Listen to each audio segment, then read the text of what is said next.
Well, folks, the Browns lose again. Look, a few things I'm going to get to. Let's start with Shador.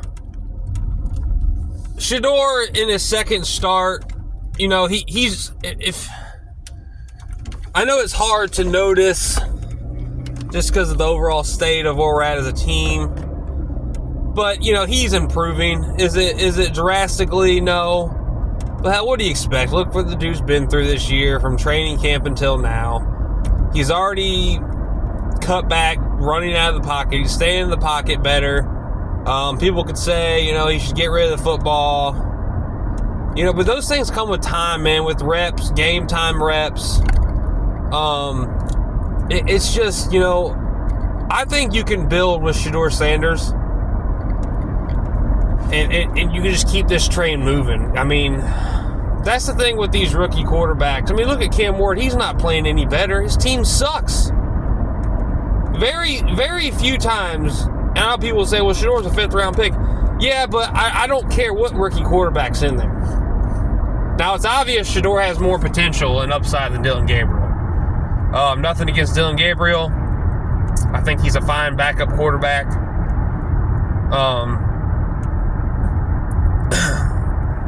But, it's just tough, man. And I hope he just keeps his head up and just keeps grinding. And like he said before, is just thankful for the opportunity. I know it's tough for any players, let alone rookie quarterbacks, to just put in all that work during the week and just lose like that. And they haven't really cut him loose yet as far as throwing the ball. But, honestly, people bitch about them, cutting him loose and letting him play quarterback. I don't hate that they're being conservative with him right now, because they're trying to, let him grow and keep his confidence up and not, and the team's so bad, I don't think there's any point, and the weather was terrible, the wind and shit. I don't think there's any point to just build him, man. Build him up. I have no problem with being conservative with Shador right now at this moment.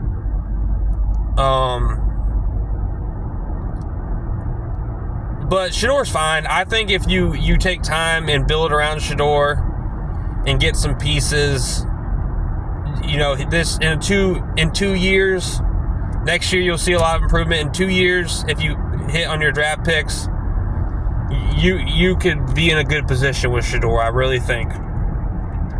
Because here's the thing, and people want to say Andrew Berry's probably safe, and he did have a decent draft this year. I wouldn't bring Andrew Berry back. That's just me. I wouldn't. I would bring in Sean King to be GM. I've said it multiple times. People think I'm crazy. Some people are like, who is Sean King? But I'm not even going to go down that road. Watch my old videos. I hate blowing shit up, but Kevin Stefanski's got to go. I mean, for any rookie quarterback, the worst thing is, change. Bringing in a new regime who didn't want you or pick, or not that they don't want you, but they didn't pick you. They're less committed to you from the jump. But it's coaching malpractice, man. I mean, Kevin Stefanski is a good coach, I think. I think he could probably go somewhere else and be a decent OC or a great position coach, but he's not a head coach, man.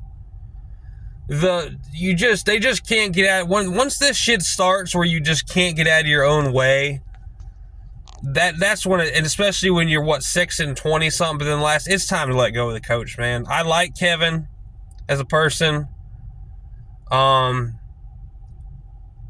And the whole sabotage, regardless of the whole thing of him and Shador, what people's opinions are, that's even irrelevant at this point. The special teams blunders, are just costly. That's why we lost the game, man. You can't say we just got beat flat out until you take away some of those, being stopped on 4th and 1, the stupid under the center with tight end gimmick fucking play he's been doing for years. Run your Wildcat, or fucking line Shador up under center and fucking have him get the fucking yard. I mean, he's not a teeny dude. He's not Dillon Gabriel back there. It's just so stupid, giving up a big punt return. Just, you know, 2 muff punts by the return man, who, you know, like I said, had 19 receptions at South Carolina last year. Didn't return kicks, and you got him back there returning kicks. You know, like, it's that. I think, you know, the receiver coach, there's no reason he should be here still. The receiver position has been trash for the last few years.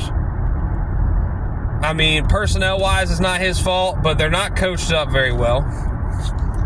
Go look at some videos of Carnell Tate doing comeback routes at Ohio State versus Cedric Tillman. Cedric Tillman, he just drifts towards the sidelines on his comeback. He doesn't come back hard to the ball. It's ridiculous, man. He looks like he's got fucking bricks on his feet. Jerry Judy, look, man, Steve Smith said it years ago. And we all know Steve Smith's a fiery guy. And, you know, but he said it years ago. Teams don't want Jerry Judy. Jerry Judy would, at best, I don't even think Jerry Judy would be the third wide receiver to start Ohio State. I think there's a lot of top programs in the country in college right now if he jumped on their team where he wouldn't be their number one. And that's not good. I mean, if he's your number one, Jerry Judy can run decent routes. He has no ball skills, 0 ball skills. He is a cancer. Why do you think that Denver pretty much gave him up for a loaf of bread and a soda? I mean, he's a me guy. Did Shador overshoot him early in the game? Yeah, a little bit. Could he have tried to throw his hands up? Maybe, you know, jump up in the air and make a dive and catch? Yeah, but he's not gonna, man. And then getting into it with Shador in the sidelines, clapping your hands in his face. Look, if you're a T.O., a Terrell Owens, a Keyshawn Johnson, you know, a Justin Jefferson, you know, you can get away with that shit, man. But you're not, dude. You have the most drops in the league. You fucking fumble the football in Vegas because you're fucking unaware of what's going on. You know, you're a cancer, dude. Like, the only reason he was decent at Alabama is because he had a coach like Nick Saban who wouldn't put up with that fucking bullshit. Like, you can't have that shit happen with your rookie quarterback who is already behind the 8 ball. You can't have him fucking Jerry Judy fucking getting in his head and having him be Jerry Judy centric and just looking for him nonstop. It's going to ruin his development, man. And I don't care if it's not Shador, any fucking rookie quarterback. You can't have any rookie quarterback around that fucking guy.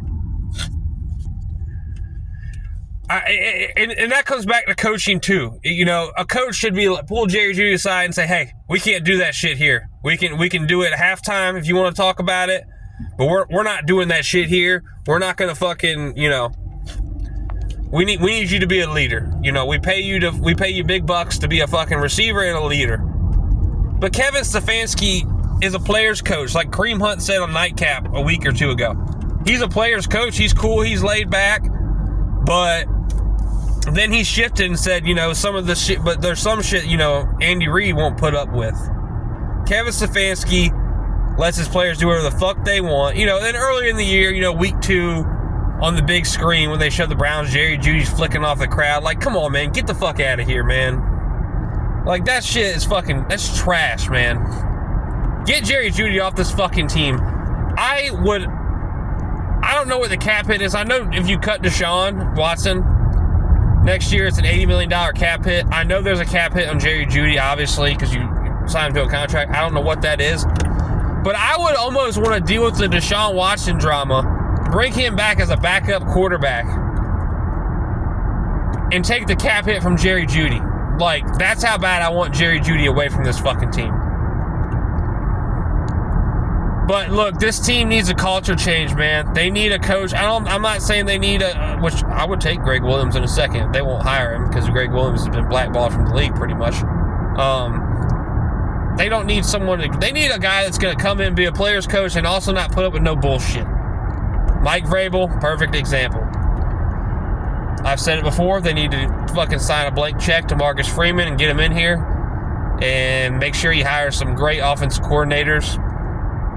Look, if I'm the Browns, which they're not going to do it, I'm firing Kevin Stefanski today and getting an extended look at Jim Schwartz in the head coach position, because I think Jim Schwartz represents that players coach / expects accountability and don't put up with bullshit.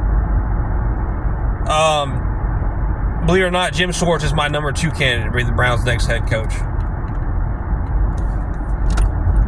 But there's just so many things you got to change, man. Accountability comes back to the coaches. They were rotating Wyatt Teller each series because they wanted to get a look at Jenkins at the guard position. According to Wyatt Teller, it was because Stefanski said he hadn't been playing well enough. Well, you know what? Okay, I'll give Stefanski credit for, sticking up, doing that. You don't fucking rotate series. Bench him for the fucking game. Bench him for the fucking first half. We don't rotate guys in and out in series, dude. That's so fucking stupid. I just, I don't. Some change. There is no way you can bring Kevin Stefanski back. This team, I'm not going to say they've quit on him, but there's no accountability. It's just, and when these things like just keep coming up and coming up, fucking, we're having constant legal shift penalties, illegal motion penalties. That shit can't happen, dude, at this point in the year. And it happened last year all fucking year. I am beyond wit's end with Kevin Stefanski. Like I said, he did well early on here, but he does not hold people accountable. Chad O'Shea should have been let go 2 years from this fucking position. The receivers are fucking awful. You need to build around Sheduer Sanders for at least 2 years. Go get Carnell Tate. Go get a fucking tackle. Load up on tackles and wide receivers all you can. And then in 2 or 3 years, if Shador just ain't,